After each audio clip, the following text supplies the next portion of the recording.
Students, आज हम पढ़ रहे हैं अपना हिंदी व्याकरण का क्लास 6 का लेसन नंबर 3 जिसका नाम है संधि। तो आइए प्यारे बच्चों शुरू करते हैं। जब दो वर्ण आपस में मिलते हैं तो उनमें विकार उत्पन्न होता है, अतः हम कह सकते हैं कि दो अक्षरों के मेल को संधि कहते हैं। दो अक्षरों के मेल को क्या कहते हैं? संधि। व्याकरण में संधि का अर्थ होता है दो या दो से अधिक शब्दों के पास के वर्णों का परस्पर मेल होना। जैसे सूर्य प्लस अस्त, इसका क्या अर्थ होता है? सूर्यास्त मीन्स ए प्लस ए बराबर क्या बन जाता है? आ। उपयुक्त उदाहरण में सूर्य का ए और अस्त का ए परस्पर मिलकर आ हो जाते हैं और एक नया शब्द सूर्यास्त बनता है। यह क्रिया संधि कहलाती है। आगे देखते हैं प्यारे बच्चों संधि के भेद। वर्णों के योग में स्वर का स्वर से, व्यंजन का स्वर या व्यंजन से और विसर्ग का स्वर या व्यंजन में से किसी से भी योग हो सकता है। योग होने पर आने वाले परिवर्तन या विकार के निश्चित नियम होते हैं। इन नियमों को ध्यान में रखते हुए संधि के 3 भेद दिए गए हैं। तो आगे देखते हैं प्यारे बच्चों संधि के 3 भेद कौन कौन से होते हैं। पहला स्वर संधि, दूसरा व्यंजन संधि और तीसरा विसर्ग संधि। इनके बारे में प्यारे बच्चों 1 बाय 1 पढ़ेंगे। पहला पढ़ते हैं स्वर संधि। जानेंगे स्वर संधि के बारे में। दो स्वरों के मिलने से होने वाले परिवर्तन को स्वर संधि कहते हैं। जैसे विद्या प्लस आल्य मीन्स विद्यालय। इसमें क्या क्या मिला? विद्या आ प्लस आ, जिससे क्या बना मिलकर? आ। अर्थात दो स्वरों के मिलने से होने वाले परिवर्तन को स्वर संधि कहते हैं। अब इसमें स्वर संधि के भी भेद होते हैं प्यारे बच्चों। कितने भेद होते हैं? कुल स्वर संधि के 5 भेद। इनको 1 बाय 1 हम पढ़ेंगे, जिसमें पहला है दीर्घ संधि। जब ए आ ई उ के बाद ए आ ई ओ आए तो दोनों मिलकर आ ई और ओ हो जाते हैं। जैसे ए मिलकर आ यानी दीप प्लस आवली बराबर दीपावली। इसी प्रकार से ए प्लस आ मिलकर आ, तो उदाहरण से समझते हैं कि पुस्तक प्लस आल्य पुस्तक आल्य। इसी प्रकार से आ प्लस ए आ, सीमा प्लस अंत बराबर सीमांत। आ मिलकर आ बनाते हैं यानी महा प्लस आशय मतलब महाशय। इसी प्रकार से ई मिलकर क्या बनाते हैं? दो छोटी ई मिलकर एक बड़ी ई का निर्माण करती है। कवि प्लस इंद्र कविंद्र। एक छोटी ई और एक बड़ी ई मिलकर भी बड़ी ई बनाती है मीन्स कवि प्लस ईश बराबर कवीश। इसी प्रकार ये मही प्लस इंद्र महेंद्र। और जब दो बड़ी ई मिल जाएं तो भी बड़ी ई बनाती है यानी रजनी प्लस ईश बराबर रजनीश। इसी प्रकार से जब दो ओ मिल जाएं तो एक बड़ा ओ बनाते हैं मीन्स भानु प्लस उदय भानु उदय। इसी प्रकार से जब एक छोटा ऊ और एक बड़ा ऊ मिलते हैं तब भी क्या बनाते हैं? एक बड़ा ऊ। अंबु प्लस उर्मी अंबुर्मी। नेक्स्ट है ऊ वधु प्लस उत्सव वधुत्सव। और जब दोनों बड़े ऊ मिलते हैं तो एक बड़े ऊ का निर्माण करते हैं अर्थात भू प्लस ऊर्जा भूर्जा। नेक्स्ट होती है प्यारे बच्चों स्वर संधि का सेकंड भेद होता है गुण संधि।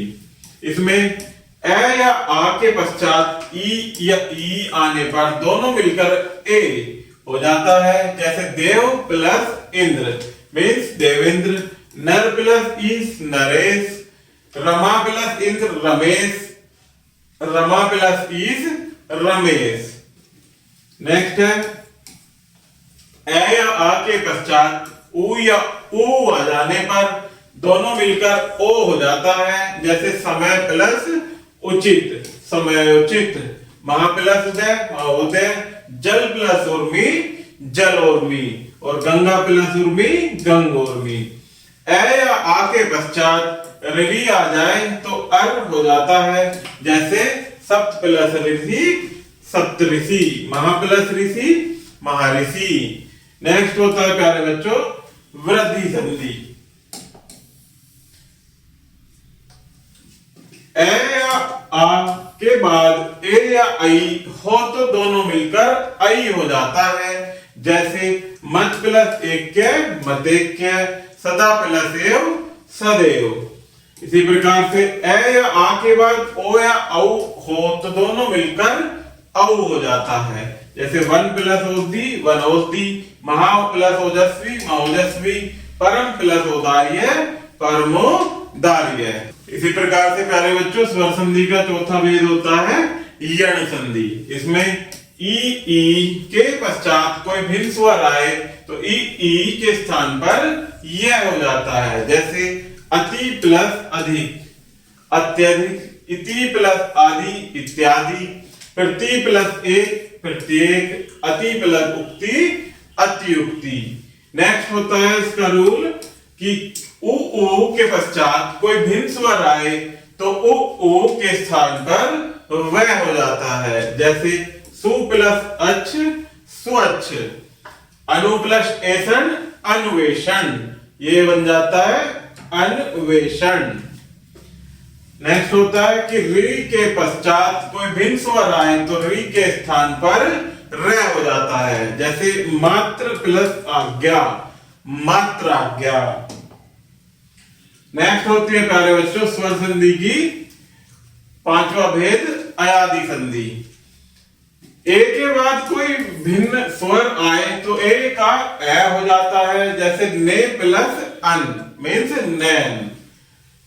नेक्स्ट होता है कि ए के बाद कोई भिन्न स्वर आए तो ऐ का आय हो जाता है। जैसे ने प्लस अक्का नायक। नेक्स्ट होता है ओ के बाद कोई भिन्न स्वर आए तो ओ का औ हो जाता है। जैसे पो प्लस अन पन। नेक्स्ट नियम है कि औ के बाद कोई भिन्न स्वर आए तो औ का आ हो जाता है। जैसे पो प्लस अक पावक। नेक्स्ट होती है प्यारे बच्चों ये हुए हमारे स्वर संधि के भेद। अब पढ़ते हैं सेकंड संधि जिसका नाम है व्यंजन संधि। किसी व्यंजन संधि के बाद स्वर या व्यंजन आने से जो ध्वनि परिवर्तन होता है उसे व्यंजन संधि कहा जाता है। व्यंजन संधि में पूर्व ध्वनि जो कि पहले शब्द की अंतिम ध्वनि होती है का व्यंजन स्वर रहित होना जरूरी है। जिसका पहला नियम है प्यारे बच्चों कि त या द के पश्चात ज या झ आए तो त या द में ज में परिवर्तन आ जाता है। जैसे सत प्लस जन मीन्स सज्जन। नेक्स्ट नियम है कि त या द के पश्चात ल हो तो त द ल में परिवर्तित हो जाता है। जैसे उत प्लस लास मिलकर क्या बनेगा उल्लास। नेक्स्ट नियम है कि किसी वर्ग के पहले अक्षर के पश्चात किसी वर्ग का पांचवा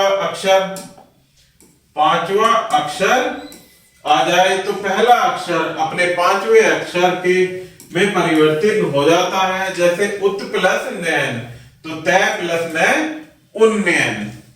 इसी प्रकार से नेक्स्ट नियम है कि त या द के पश्चात त या ड हो तो त या द बाद वाले अक्षर में परिवर्तन हो जाता है।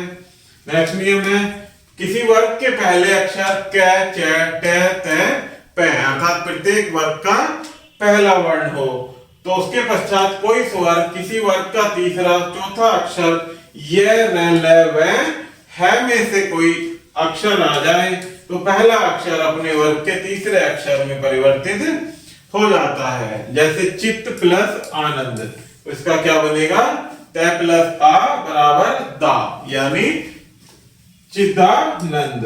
वाक प्लस ईस मीन्स वाक प्लस ई बराबर क्या बनेगा गी इट मीन्स वागीस। नेक्स्ट है दिग दर्शन दिग प्लस दर्शन तो यहां से क और द मीन्स क्या बनेगा मिलाकर ग यानी दिग्दर्शन। इसी प्रकार से सत प्लस वाणी सत से त प्लस व मिलकर क्या बनेगा द इट मीन्स सतवाणी। नेक्स्ट नियम है प्यारे बच्चों तय और द के पश्चात है हो तो दोनों को मिलाकर दध हो जाता है, जैसे तत् प्लस हित तद्धित। नेक्स्ट इसको उदाहरण से समझते हैं कि पद प्लस हित तो क्या बन जाता है, पद्धति। नेक्स्ट नियम होता है कि तय द के पश्चात से आ जाए तो दोनों को मिलाकर चच्छ हो जाता है, जैसे उत प्लस श्वास मीन्स उच्छ्वास, सत प्लस शास्त्र सच्छास्त्र। नेक्स्ट है कि तय द के पश्चात च और छ हो तो तय द के जगह पर चच्च हो जाता है, जैसे सत प्लस चरित्र मीन्स सच्चरित्र। उत प्लस चारण उच्चारण। नेक्स्ट होता है कि प्रथम पद का अंतिम वर्ण में मैं और उसके पश्चात दूसरे पद का प्रथम वर्ण स्पर्श व्यंजन यानी य र ल व श स है में से कोई वर्ण हो तो मैं की जगह पर अनुस्वार या बाद वाले वर्ण का पांचवा अक्षर हो जाता है, जैसे सम प्लस हार संहार, सम प्लस कल्प संकल्प, सम प्लस मति सम्मति, सम प्लस तोष संतोष इत्यादि। आगे देखते हैं प्यारे बच्चों नेक्स्ट नियम कि जब पूर्व ध्वनि स्वर हो और पर ध्वनि छ हो तो छ के स्थान पर अच्छो हो जाता है, जैसे अनु प्लस छेद अनुच्छेद या आ प्लस छादन आच्छादन। नेक्स्ट है कि आ और ए को छोड़कर किसी स्वर के पश्चात ए आ जाए तो स के स्थान पर श हो जाता है, जैसे अभि प्लस से यानी अभिषेक और सु प्लस सुक्ति सुसुक्ति। नेक्स्ट होता है प्यारे बच्चों हमारी तीसरी संधि विसर्ग संधि। किसी भी शब्द के अंत में लगे विसर्ग के पश्चात स्वर या व्यंजन आने से विसर्ग में जो बदलाव आता है उसे विसर्ग संधि कहते हैं। इसमें पहला नियम है कि विसर्ग से पूर्व ई उ और बाद में कैक है टैट है पैप है में कोई वर्ण आ जाए तो विसर्ग की जगह पर श हो जाता है, जैसे नि विसर्ग प्लस कलंक मिलकर क्या बनेगा, निष्कलंक। इसी प्रकार से नी प्लस फल निष्फल, धनु प्लस टंकार धनुष्टंकार। नेक्स्ट नियम है कि विसर्ग से पूर्व ए आ को छोड़कर अन्य कोई स्वर हो और बाद में कोई स्वर किसी वर्ग का तीसरा चौथा पांचवा या य र ल व ह में से कोई वर्ण आए तो विसर्ग र में परिवर्तित हो जाता है, जैसे नी विसर्ग प्लस आहार निराहार, नी विसर्ग प्लस गुण निर्गुण, दु प्लस विसर्ग उपयोग दुरुपयोग इत्यादि। नेक्स्ट नियम होता है कि विसर्ग से पूर्व यदि ए हो और बाद में भी ए किसी वर्ग का तीसरा चौथा पांचवा अथवा य र ल व है से कोई वर्ण आ जाए तो विसर्ग के स्थान पर ओ हो जाता है, जैसे मन प्लस रथ मनोरथ, अध प्लस गति अधोगति। नेक्स्ट है विसर्ग के पश्चात से आने पर विसर्ग अपने बाद आने वाले वर्ण में परिवर्तित हो जाता है, जैसे नी प्लस संतान निसंतान, दु प्लस शासन दुशासन इत्यादि। नेक्स्ट नियम है प्यारे बच्चों विसर्ग से पूर्व यदि ए आ और बाद में कोई भिन्न स्वर आ जाए तो विसर्ग का लोप हो जाता है और बाद में र आने पर विसर्ग के लोप के साथ स्वर दीर्घ हो जाता है, जैसे अतः प्लस एव मीन्स अतएव, नी प्लस विसर्ग रोग निरोग, नी विसर्ग प्लस रस नीरस, नी विसर्ग प्लस ठुर निष्ठुर। आगे देखते हैं प्यारे बच्चों हिंदी की विशिष्ट संधियां।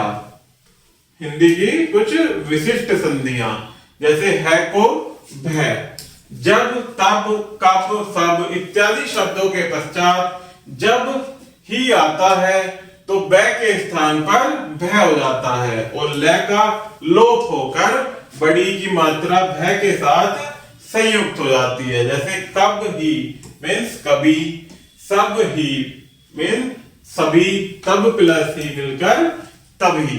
इसी प्रकार से है का लोप यहां वहां कहां आदि शब्दों के पश्चात ही आने पर ही के है का लोप हो जाता है और इसके साथ संयुक्त बड़ी ई का योग पहले शब्द है के साथ हो जाता है। जैसे कहां प्लस ही कहीं, वहां प्लस ही वहीं और यहां प्लस ही यहीं। आगे देखते हैं प्यारे बच्चों अध्याय संक्षेप। दो या दो से अधिक शब्दों के पास पास के वर्णों का परस्पर मेल संधि कहलाता है। संधि के तीन भेद होते हैं, स्वर संधि, व्यंजन संधि और विसर्ग संधि। संधि का वास्तविक अर्थ है मेल। नेक्स्ट है दो वर्णों के परस्पर मेल से जो विकार या परिवर्तन होता है उसे संधि कहते हैं। तो प्यारे बच्चों इस प्रकार से हमारा ये लेसन यही समाप्त होता है। आशा करता हूं कि आपको यह वीडियो जरूर पसंद आई होगी। धन्यवाद।